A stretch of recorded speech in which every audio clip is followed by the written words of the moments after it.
রাজনৈতিক পরিমণ্ডল শক্তিশালীকরণে বাংলাদেশকে যুক্তরাষ্ট্র $29 মিলিয়ন অর্থ সহায়তা দিয়েছে বলে কথা উঠেছে। দেশটির নতুন দপ্তর ডিপার্টমেন্ট অব গভর্নমেন্ট এফএসএনসি গত 16 ফেব্রুয়ারি জানায় বাংলাদেশের জন্য ইউএসএইডের এই সহায়তা বাতিল করা হয়েছে। তবে কারা বা কে এই সহায়তা পেয়েছে সেটি স্পষ্ট করা হয়নি। বাংলাদেশকে $29 মিলিয়ন দেয়া নিয়ে মুখ খুলেছেন মার্কিন প্রেসিডেন্ট ডোনাল্ড ট্রাম্প। স্থানীয় সময় শুক্রবার দেশটির গভর্নরদের নিয়ে আয়োজিত এক অনুষ্ঠানে ট্রাম্প বলেন, বাংলাদেশের রাজনৈতিক পরিমণ্ডল শক্তিশালীকরণে একটি সংস্থার কাছে $29 মিলিয়ন গেছে, যেটির নাম কেউ কোনোদিন শোনেনি। তারা চেক পেয়েছে, আপনারা ভাবতে পারেন আপনার ছোট সংস্থা আছে, আপনি এখানে 10,000 পান, ওইখানে 1 লাখ পান। আমরা যুক্তরাষ্ট্রের সরকার থেকে $29 মিলিয়ন পেয়েছি।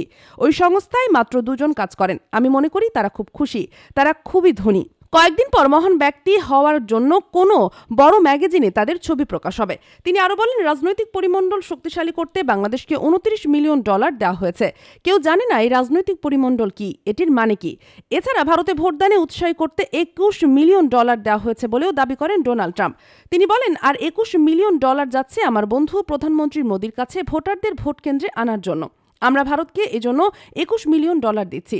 আমাদের ব্যাপারে কি বলবেন? আমিও ভোট কেন্দ্রে ভোটারদের উপস্থিতি চাই।